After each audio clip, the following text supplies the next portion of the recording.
Hello, welcome. If you clicked on this link, you're probably very confused, but just curious enough to find out. So, I'm gonna talk about Omerta. So, got a lot of confused viewers reacting to the first video upload, which is just titled Free Mafia Movies, Omerta, Silence of the Mob. When this video, while I'm making this commentary, it's currently at about 20,000. Everyone's just very confused as to like, why am I watching this slow movie? You know, what is this? Doesn't make any sense. And it's not that that's not true. It's just, I kind of wanted to provide some context for this movie as to why it even exists in the first place. So, about 8 years ago, I myself, William Hayden Edgman, got insanely sober and decided to dedicate a year of my life to making a feature film. And in that year, I met all these amazing people who were willing to work for free. This is me right here. Found all these amazing, wonderful actors and filmmakers to work for free, and then it all just kind of fell apart. And you know, for many obvious, but also some not so obvious reasons, the project kind of collapsed. And there was many factors involved.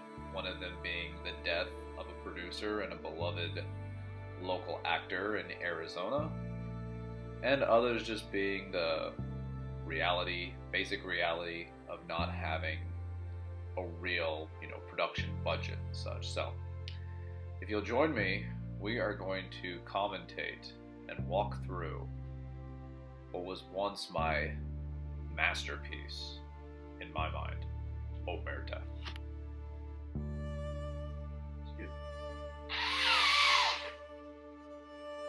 I'm in Arizona, so allergies are pretty bad right now.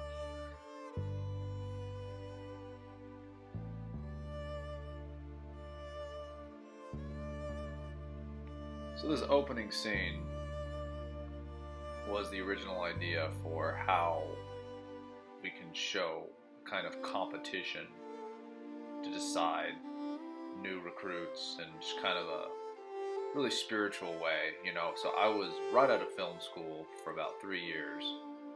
I was really into Alejandro Jodorowsky and those spiritual, surrealist film directors. And I wanted to bring that to a more modern theme. And Mafia films were another one of my favorites. Goodfellas was my favorite movie, with Godfather being a close second, but Goodfellas is the greatest film of all time. And so I thought if I could combine those two things, because when you do research on the Mafia, you start to find that there actually are quite a few spiritual things that revolve around the Mafia.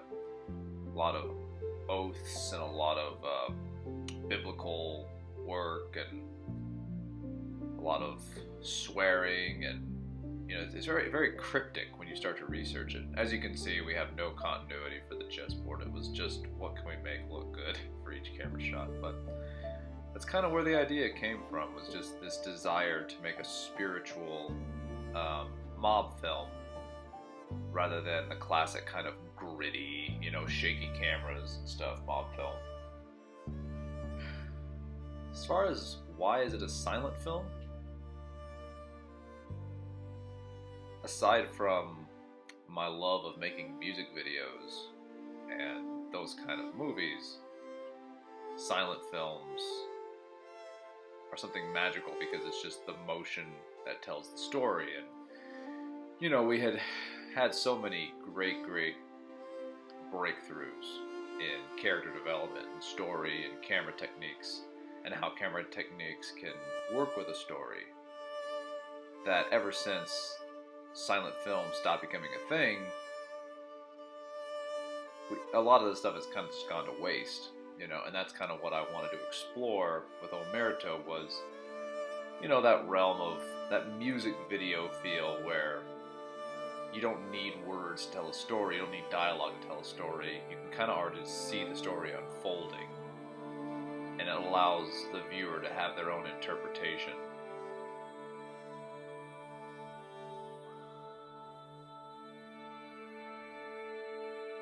Anyway, that's what I was going for, definitely. We didn't get accepted to really any film festivals with this. It's so skeleton. This opening scene, I always thought was pretty cool. Director of photography was Rich Goldstein, who was an absolutely incredibly talented cinematographer and just knows his numbers, knows his settings to an absolute T. We made many films together before for short film festivals. And he brought it, you know. We were arguing on every shot probably because, you know, we both wanted it to be so good. But, yeah, he ended up in California, working on scripts and stuff like that. That's all I really know about him. We didn't really work together again after this.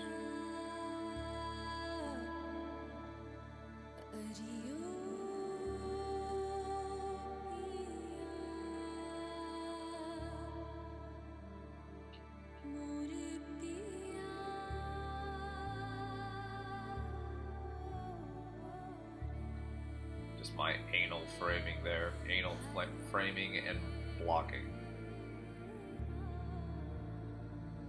Everyone is stiff as a board. I wanted everyone stiff as a board. I think that's a trope with new directors, is they get into this style of absolute perfectionism, and that smooth, kind of robotic, moving for actors. They fall in love with the idea, but they don't realize what the execution actually is, and it's better just to go for natural. You know, the actor knows what is natural, and if they can really play naturally, you can find better movements. But I was obsessed with this idea of slow, methodical moving through every bit. The original cut of Omerta was 1 hour and 40 minutes, and this one's 1 hour, and I didn't cut any scenes. I just cut long shots. So if you think this movie is slow, you ain't seen nothing yet. The original copy of Omerta is just such a wannabe kind of surreal Russian film where it's just, 18-second shots, 30-second shots, 2-minute shots of just, bushes and things like that. It drives you nuts. See, here's where the crack, for me, for other people, they have different areas where they start to kind of fade out with this movie. Some are earlier, some are later, but for me, this is where it really, I think, kind of lost face, is just because of the music. The biggest problem with Omerta was just the music. We did not have any foresight into what kind of music this film would require.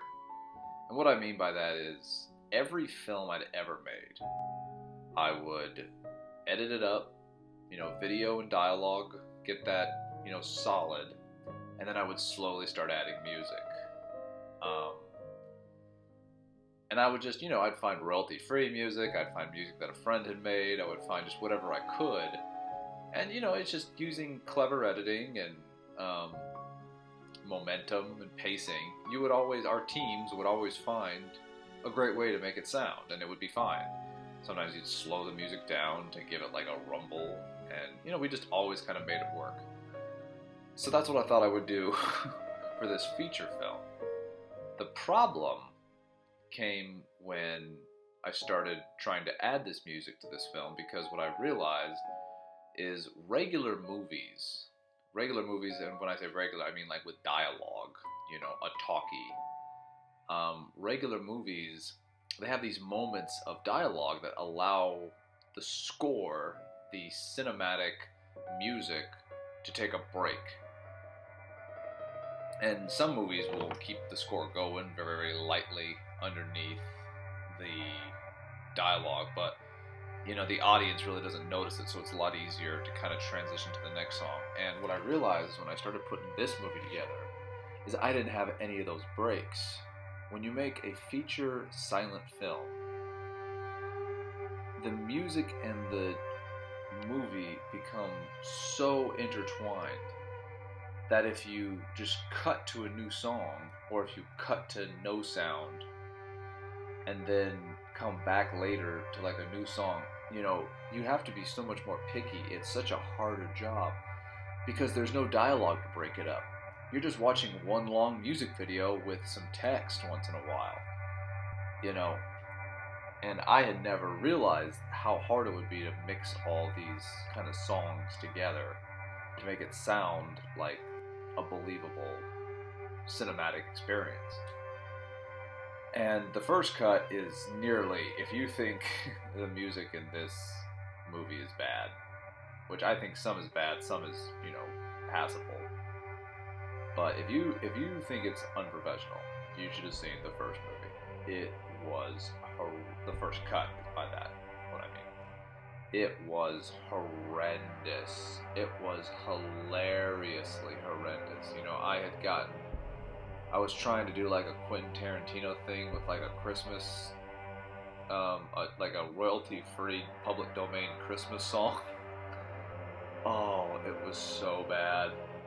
And people, when I first showed it to people, it was like, "Hey guys, want to see the final cut?" They were just like, "Yeah, well, maybe one day it'll have something." Boy, it was bad.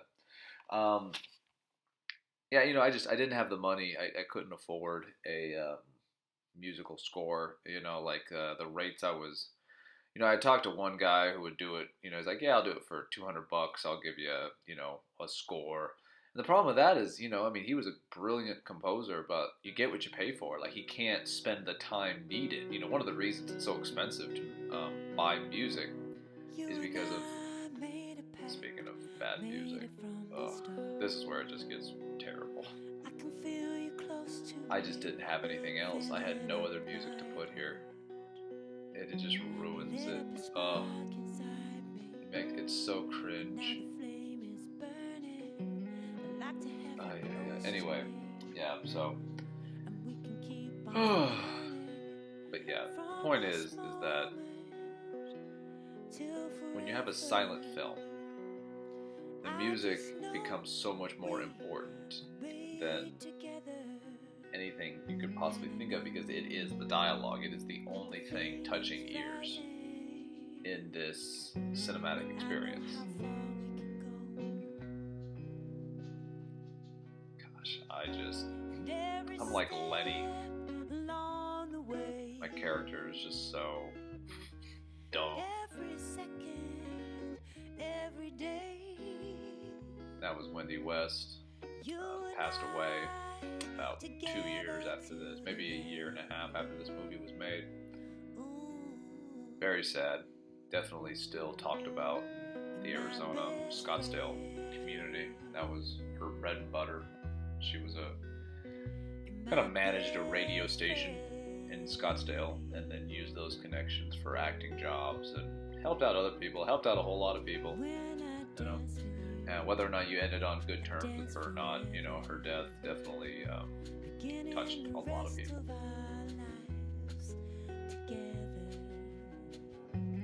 Believe it or not, we had to do this scene twice.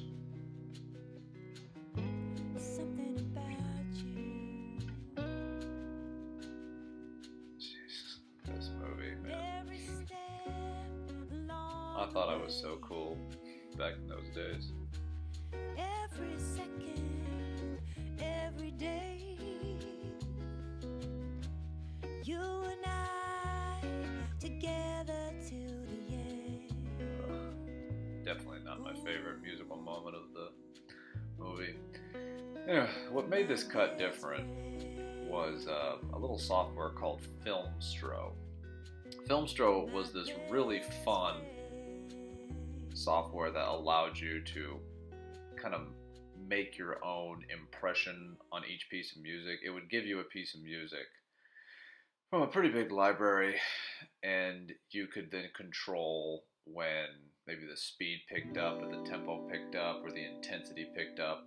And it would allow you to kind of do what more a composer would do, just to allow more freedom and control with the musical feelings for each scene. And it didn't save the project, but it definitely picked it up a little bit.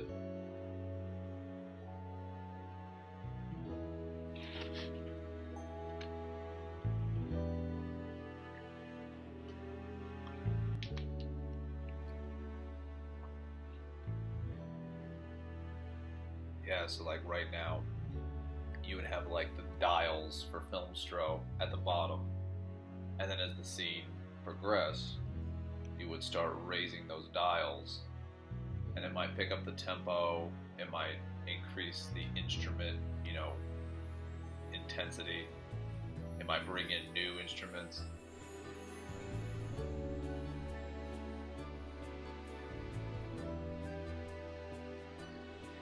Yeah, it feels so stock footage. I mean, not footage, it feels so stock music. Stock score. The best part about this movie really is just, the actors and the cinematography. Like, that's really what it is.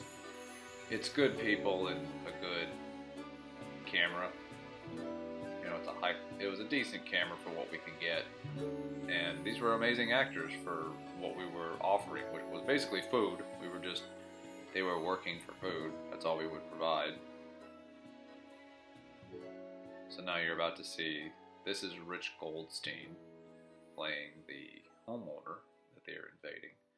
So this man holding the gun is the cinematographer. He is the genius behind the one of the two good things in this movie, which is cinematography and the actors, So this is kind of the moment where you get to see the best of the best.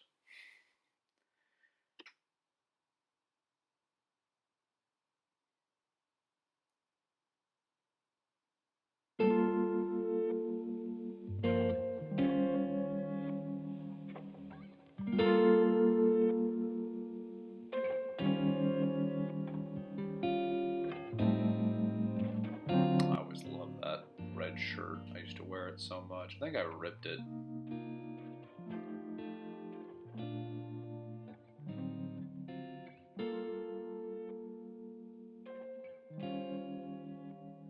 That's honestly probably my favorite shot, is him staring down at me like that. Just the way we got it. Here, Eric, the man closest to us, he's actually reading a copy of The Godfather.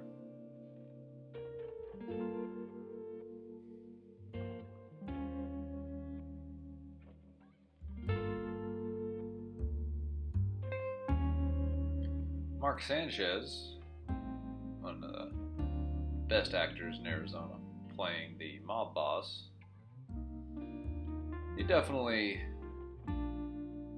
brought his own. He was, one of those kind of guys who could definitely still bring his own, no matter how much you try to mold him. He still kind of always had his own thing that he put in. It was really beautiful working with him. There were definitely tears on his last day. Here's an interesting piece that we learned about cinematography. Really strange, but so the focus distance on him in the reflection is actually different from the phone. And if you understand what that means, please let me know how that works. How is the reflection a different focal length than the mirror that's showing it? That was the trippiest day.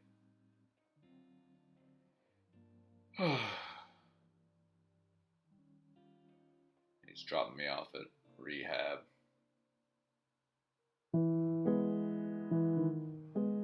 I always like that little scene where Chase pops the pill in his mouth, like as if to mess with me. Because one thing I've learned while doing this movie is Chase, the more handsome, buff, shorter character.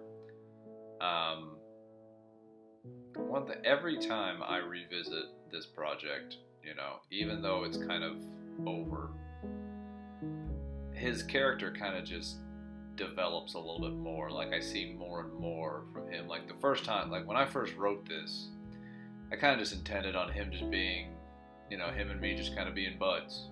We just kind of knew each other. We're doing this gig together in the movie, these characters. But then the more I watched it, the more I realized, like, his character kind of almost seems annoyed with my character. And that makes perfect sense because my character is annoying as shit. But when I first wrote it, I didn't write him to be annoying. He kind of just became that way. It's so strange. Like, he became annoying. I guess because I was probably very conceited, very prideful.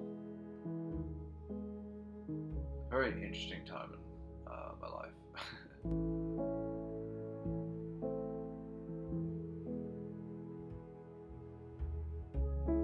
Yeah, definitely kind of like a mice and men kind of feel has come into it. See, originally it wasn't like written to be that way. It was just two guys. It wasn't like one is, dumb and, silly and like kind of primal, and the other one's cool and buff. He's a little shorter, but he can handle himself. Like it was really just two guys. Like we never really, and they like that's what's interesting about this project is like they became characters as they went on, rather than this is what you are, this is what you'll be. It was kind of like it was already there, and it kind of was revealed to us. I'm not saying we were successful, but it is true that this story kind of took its own place.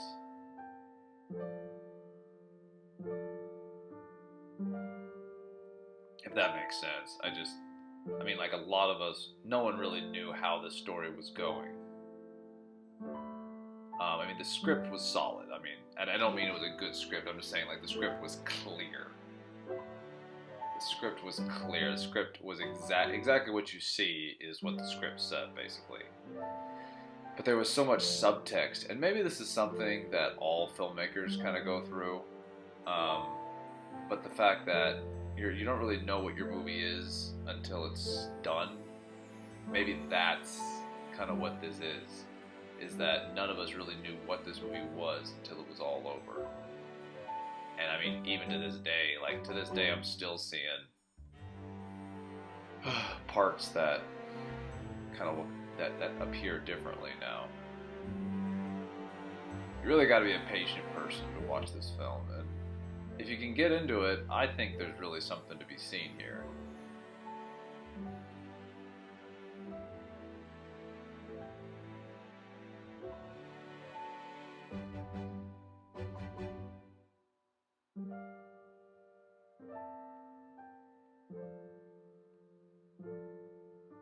Stephen Kesson,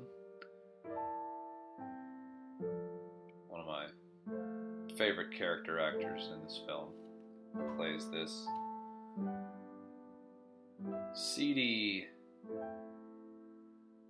side kind of character. You don't really know if he's a villain or if he's just a creep, or he's just kind of there, and his image attracts your eye. You see him and you kind of make assumptions about him, but then we got to go back to the rest of the movie, and he won't come back till later. When we see him again, we definitely remember him.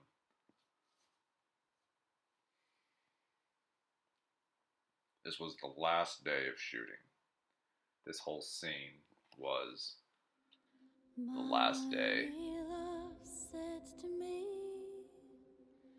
my mother won't mind. God, this soundtrack is so ridiculous. And my father.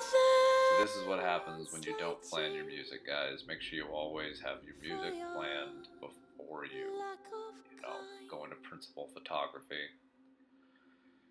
she stepped away from me, and this she did say: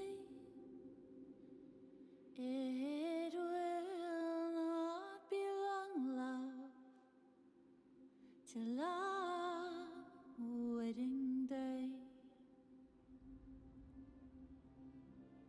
She stepped away from me, and she moved through the fair, and fondly I watched her. Jeez, I wonder what's gonna happen now. And move there, and she went away. As you can see, I am now handcuffed to a jumping cactus. This was the last shot of the film, the last shot that we did for the entire production. It took 9 months to make this film, doing weekends only.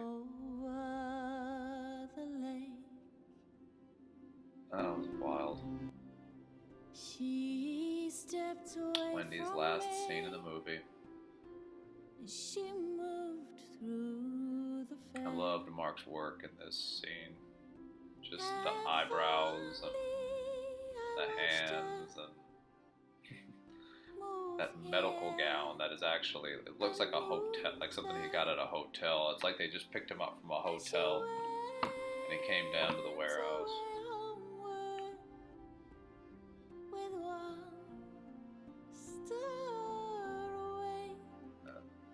Chase was a damn good actor, man. You see him and you just kind of, you believe him. Anyway, I did. You know, I think he's great. Everyone in this film was great. Like I said, the best two parts of this film are, you know, because it's not the story, and it's not the music, and it's not the slow editing. Best parts of this movie are just the cinematography and the actors. Move here and move there, and she went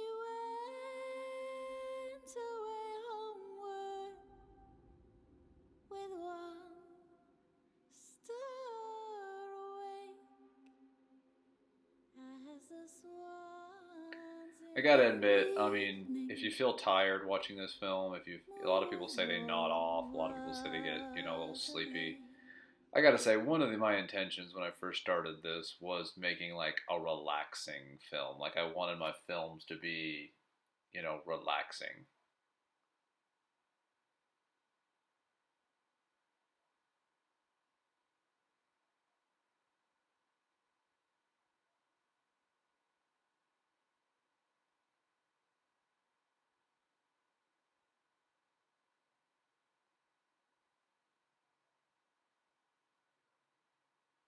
You know, when you're a young filmmaker, you're so afraid to fail.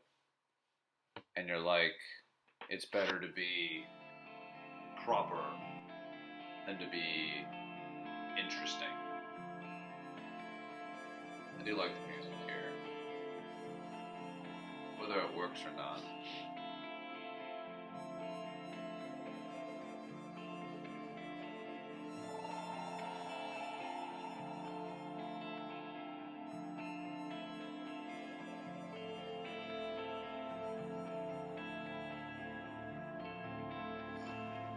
See, one of the things Richard and I always fought over, Richard being the cinematographer, one of the things Richard and I always fought over was how wide is a wide shot and how long is a long shot.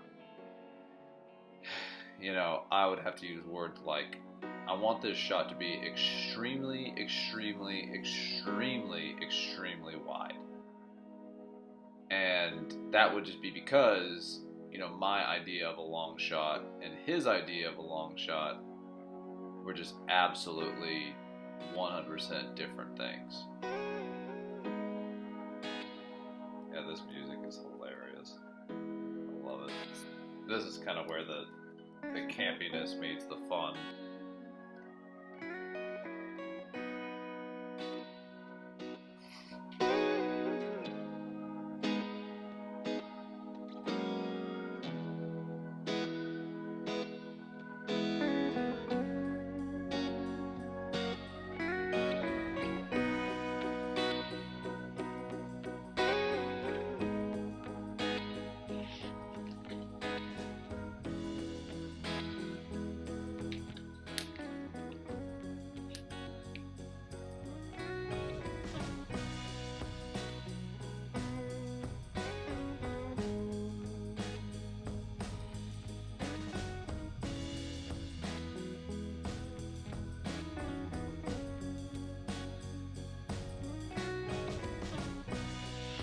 Good question. What was the point of that?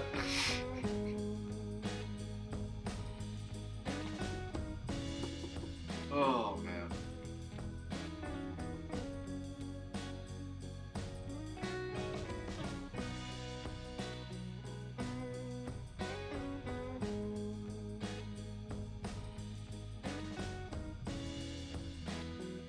I imagine a world where this whole film could still probably be another 20 minutes shorter. I do like that, though. That was something that came in very, very late on the final cut.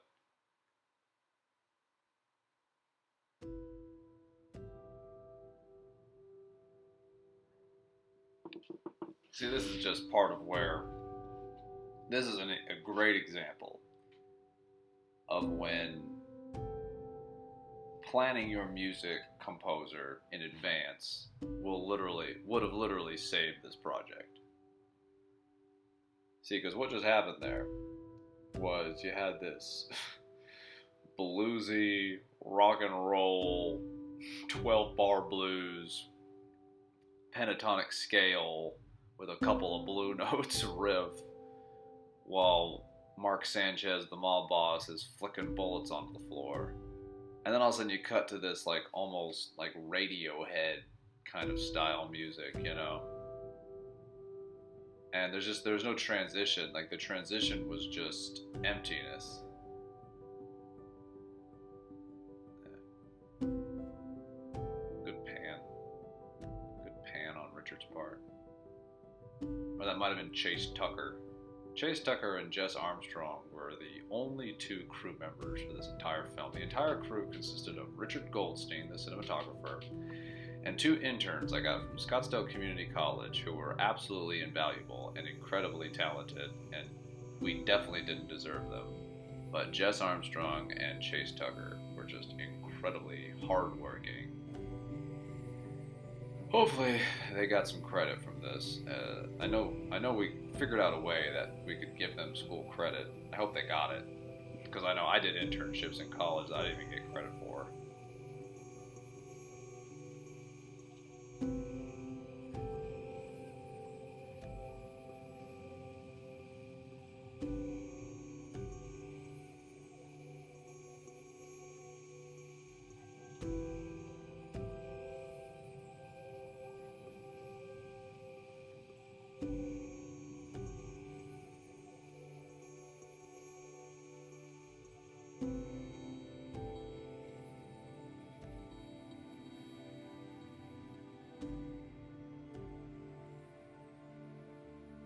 So originally, the first script had it end like after this kind of sequence, you know. He, finds the truth, so to speak, from the filing cabinet. He, goes back and finds me, the big dumbass, and they get a plan going.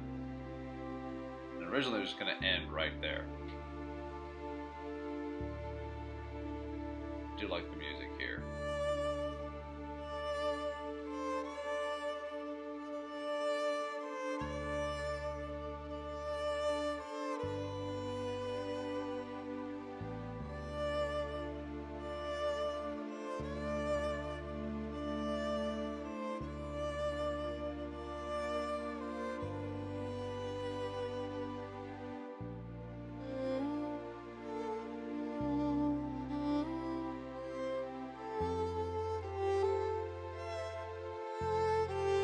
One thing I can safely say is this movie does not have bad camera work.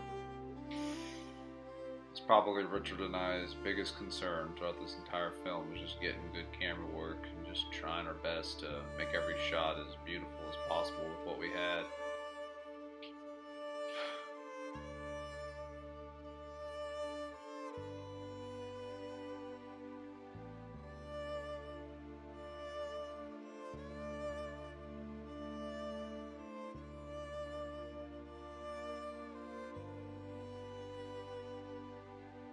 This was Wendy's office.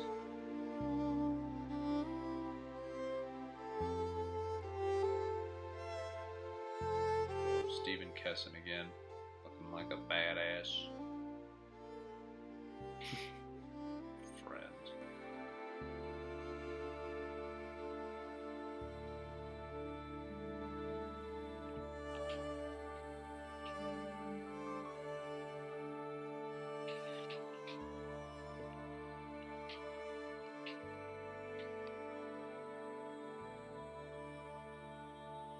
These two guys, Eric Smith and Mark DeCrosta,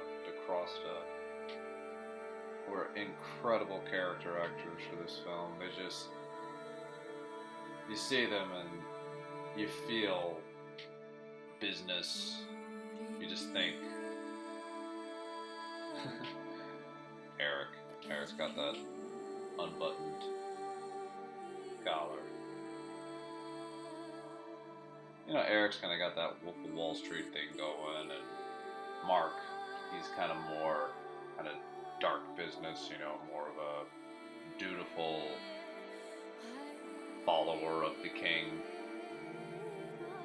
You know, this is all out of Camelot. This is all just, you know, in my mind, Mafia.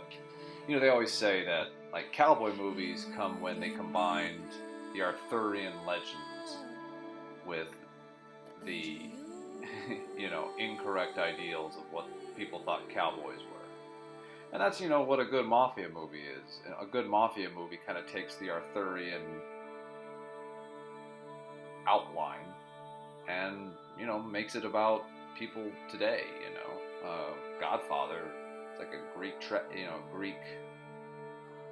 epic, but told in a Mafia style. It's wonderful.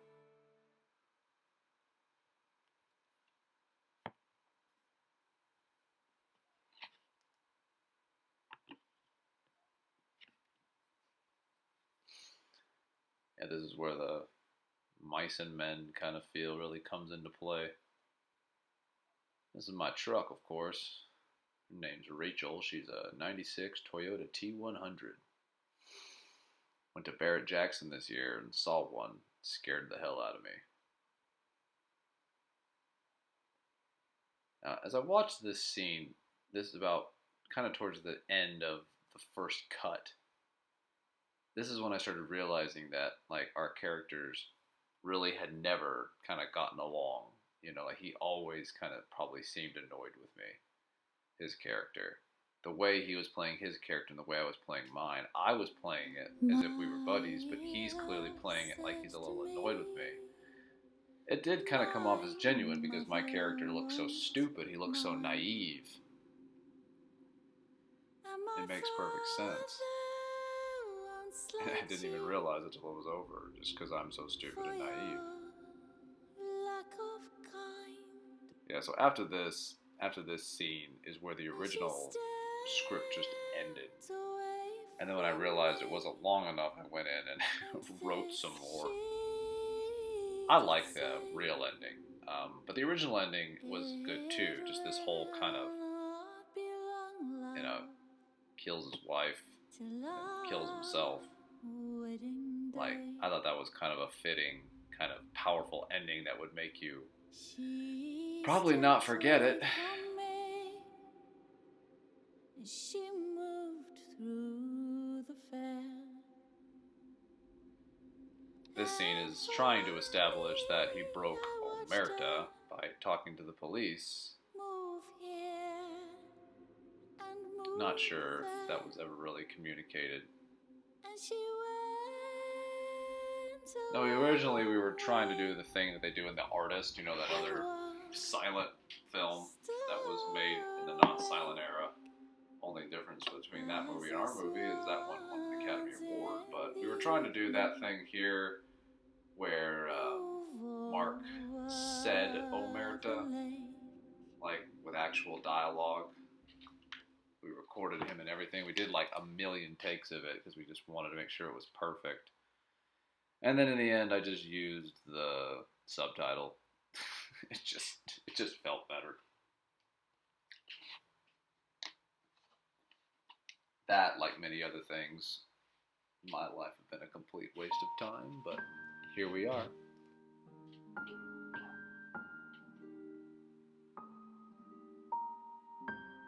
Oh. My character loves drugs. Who doesn't?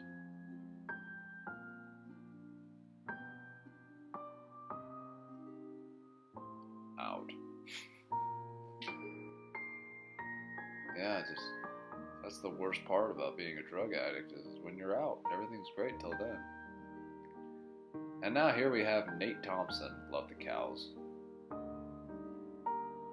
Nate Thompson. I met him through Wendy. He did a theater group with Wendy and a couple of the people who were in this film. This dude is straight up Viking. He's a personal trainer. Tough son of a bitch. Pretty strong. It's cool to watch. So in these scenes, he's actually really solving them. He doesn't really have to look. But what's cool is like he really doesn't have to look at it. Like, see right there.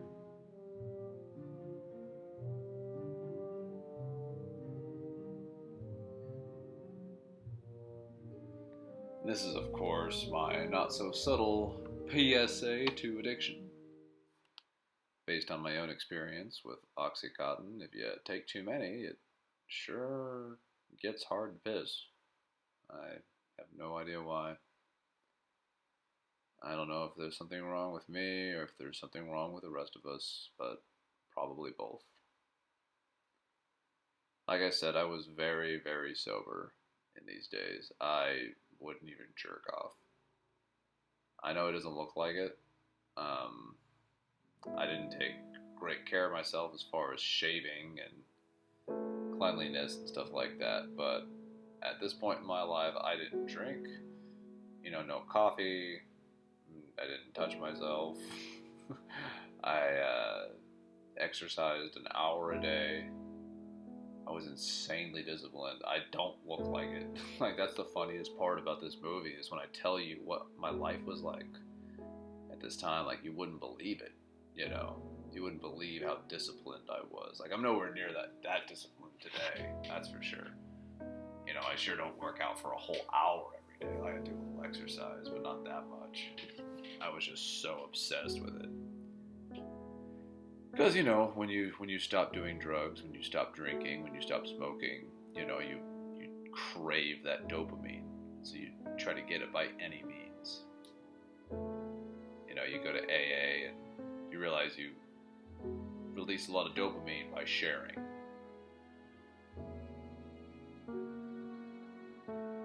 Of course, I couldn't afford any more actors, so instead of showing my character sharing, I showed my character watching horrible public service announcements in a theater to make it look like some kind of focus group or something. I gotta tell you, I was in another place when I wrote this.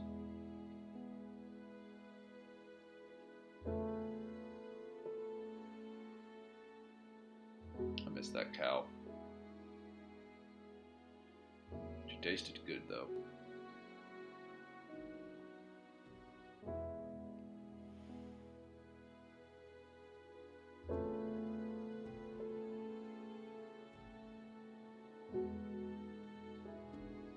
Yeah, when I made this movie, what I really wanted was and I'm not saying I got this, because I definitely didn't, but what I wanted was for people to watch this and get their own interpretation.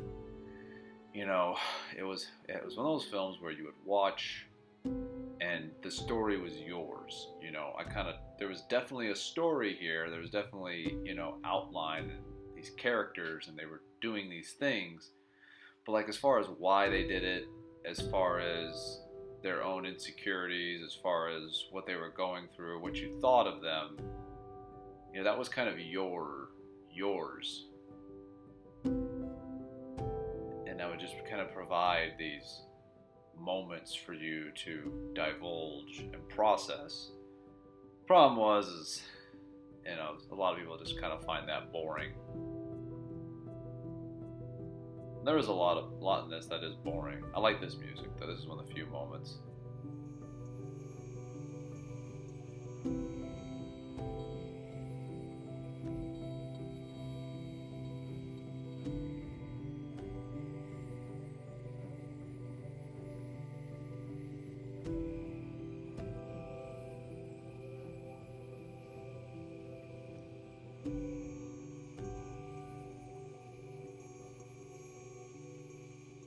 you know, it's a like I feel for this guy. You know, it's a fall. Like cause that's what I went through. Like I was just trying to show what I had gone through. You know, I had gone. You know, because I was like one of those guys who I had gone to college with these really high hopes and kind of becoming the cure to all my woes of high school. Like, I think a lot of people go to college hoping, you know, this is going to make up for all those horrible times in high school. You know, I'm going to learn to be something that's going to make me happy. And that just it didn't happen. I mean, maybe it happens for some people, but it didn't happen for me. I went to college and, you know, I came back with a pretty good education and a work ethic as long as I was working on my own stuff. But I also, you know, had this crippling addiction to just getting high, you know. It was just like when I was in college, it started with just, you know, beer once in a while. Like when I first started, it really wasn't anything. But then, you know, you get into pot and then your life becomes just about pot. Like, not everybody goes through it, but I did. And I tried other stuff, but nothing really stuck. You know, I really wasn't into it as much as pot. And then, you know, one day, a lot of people, you know, they don't think pot is that bad. Like, it probably isn't. A lot of people don't consider it a drug, which is fine.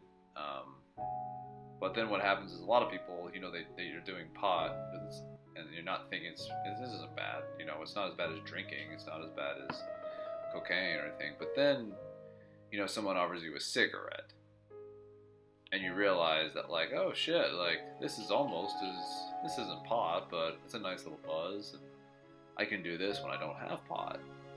And so then, you know, next thing you know, I'm drinking and smoking cigarettes and smoking pot every single day. You know, you always want a buzz. You always want something to occupy your mind when you're in those situations. And this is Wayne Tesfaye, another one of Wendy's friends. But anyway, yeah, you know, you get it to a point like that where you're wanting a buzz all the time. And for me, it was after getting home from college, and you're no longer, you know, living in an apartment on your own, you know, or a dorm, you know, on your, you know, some people don't have to pay for their dorm. Some people don't have to pay for those things, so they're just kind of getting high or drinking all the time, you know, and I was one of those people. And so then I got home from college, and now I have to, you know, live with family, and while I'm trying to figure out what I'm going to do, and I'm working busboy jobs because I didn't make the right decisions in college to get contacts and business jobs or anything. You know, I burned every bridge I possibly could just because being an asshole. Because I just thought it would happen, you know. I just thought, I'll get a job somewhere, you know. It just didn't happen.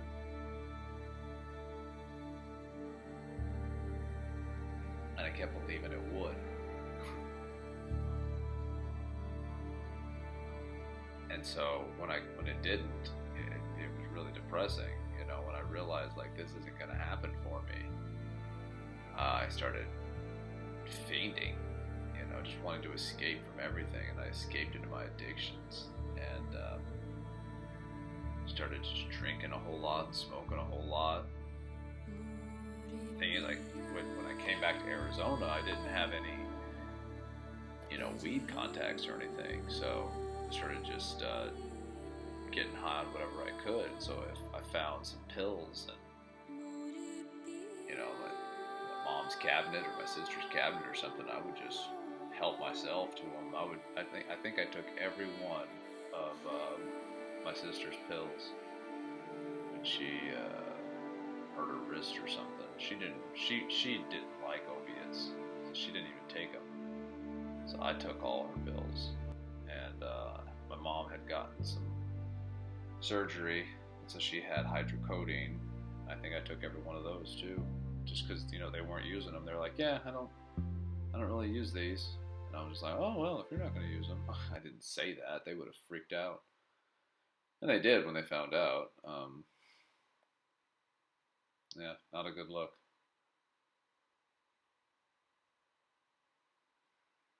But you always hit the wall at some point, and for me, it was trying to become an actor. Like I decided like, well, if I'm gonna, work hard at something, I'm gonna do acting. And problem with that was just, I did so many drugs that my face broke out in pock marks, and now all of a sudden my face is ruined. And I was like, this is because of the drugs. And it took a while, but eventually, probably about a year of just trying to, get some kind of work and, trips back and forth from New Mexico, where I went to college, and some contacts I knew still were. Nothing ever panned out. Oh, and finally I got back, and my mom found out about all the drugs, and so she made me get a job mucking concrete for her boyfriend's concrete company, and that was just so brutal. It was such a good lesson, but at the same time it was so brutal, like everyone on the crew knew that, the boss was banging my mom, and they were not shy about telling me that they knew. And so, just all the time, you're just hearing stuff like, hey, who sucks dick better? You or your mom? Who sucks the boss's dick better, you or your mom? Like, I just heard that all the time, no one gave a fuck. Some of those guys were nice, it's tough, it's construction. There's nothing easy about it, that's for sure. You'll learn who you are real quick doing that. And after that, I moved to New Mexico, where I just smoked weed literally for 6 straight months, didn't work at all, and just wrote, till my roommate kicked me out. And then I moved back in with my dad in Arizona, and that's where I got super sober, and I did a play called Lombardi with a bunch of these guys, and some of them were in this movie. That's how I met them. And then I spent a year of unpaid work living at my dad's house and making Omerta, this movie you're watching, after being super sober. And then the first cut was made and it got rejected, obviously. At Cannes, it got rejected everywhere. And the problem with my family was I told them, like, look, if it gets rejected, I'll get a job, delivering pizza. And that's exactly what happened. And so I started delivering pizza, and I delivered pizza for like 2 years almost, just making as much money as I could, saving, because of that year I lost just doing this. And that whole time, those 2 years, like, it was always in my head, like, I would do something with this movie, And Wendy and I had stopped talking. Our relationship was over at that point. This was before she died. And she had provided the editing bay for this movie to be made. So when she and I stopped talking, the movie kind of stopped because I couldn't edit the film without her. And so, like 6 months went by, us not talking, and then finally she started responding to some of my messages, and I was feeling optimistic. I was like, okay, we might be able to get this thing finished. And I was telling some of the guys who had made the movie with me, because they're all wondering all the time, like, hey, when is this movie going to come out? When is it ever going to be released? Are we ever going to be able to see it, like, in the theater or anything? And oh, my soup is ready. They're always asking, like, is this ever going to be ready in a theater or anything? And I was like, hey, you know what? I'm talking to Wendy right now. Like, I think we might be able to get this done. And then she stopped responding to the messages. And it turned out that that was because she had taken her life. And Wendy, rest in peace, was no more. And I was basically messaging a ghost. and that's when this movie definitely kind of the brakes definitely kind of permanently extended, and I just thought there's no way I think we're ever gonna get anywhere. Adobe's Premiere Pro has always had kind of a shaky history because there was like a time when you couldn't open a project on another person's Adobe Premiere Pro. You had to use that Adobe Premiere Pro, that licensing code and everything. But then, of course, that changed, unbeknownst to me. And a few years later, I was living at a place called Art Space, like an apartment for artists. Basically just subsidized housing, you know. And I met her artist name is Vinny, and Vinny allowed me to use her editing bay, and that's where I made this cut, the cut you're seeing now. It's an hour and 2 minutes long. It's a lot shorter. It's a lot less tedious. It's still tedious. It's still a hard watch, but it's nowhere near as bad as it was. And I finished it. You know, Vinny charged me, you know, several $100s, something like that. And I just worked on her computer for like 2 months. And this was really just to try and finish the film. And then this is when I used Filmstro, the music software and everything. I like that shot. That's where I use the music software, and I got the music a little bit better. It's not great. It's not even good. It's just better than it was. And I was realizing that I ran into the same problems. You know, I still didn't have the capabilities to make music that would work for this film. I've talked to economical music composers who have quoted me, you know, $6,000. And the thing is you want the music composer to have the means to do a good job. Like, you want them to take their time. You want them to really get into it. And so I just don't really see any attempts at doing this again anytime soon. I just don't have the money for it. I mean, if it was donated or something, of course, but I don't really see that happening. But yeah, at the same time, though, I did still want to upload this film so that the actors and the cinematographer and even the interns could at least, you know, download it or show it to get jobs to put on their resume. So if you have complaints about Omerta, trust me, you're preaching to the choir. But I will stand by the actors and the cinematography in this film. I will say that this is great cinematography and great actors, great looks, great outfits. You know, I think they did absolutely phenomenal.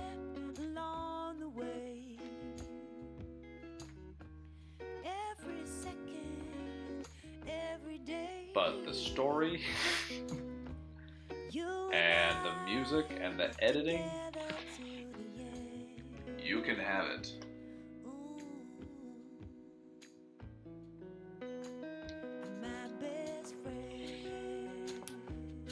This song is just the worst. If you saw the Filmstro library, you would know, you would understand. See, basically, it is just Filmstro is meant for commercials. It's meant for people making commercials, 5-minute videos, because it's a lot of, you know, you know, it's a lot of Nickelodeon, Teen Nick skateboarding music. It's a lot of dirt bike music. It's a lot of wrestling music. It's music that's just meant to get teenagers excited. It's really a lot of corny stuff. There's a lot of cool stuff, but it's mostly for like high school kids making commercials for their TV production 1 class. And I think we're done. Thank you. I gotta go put my soup in the fridge.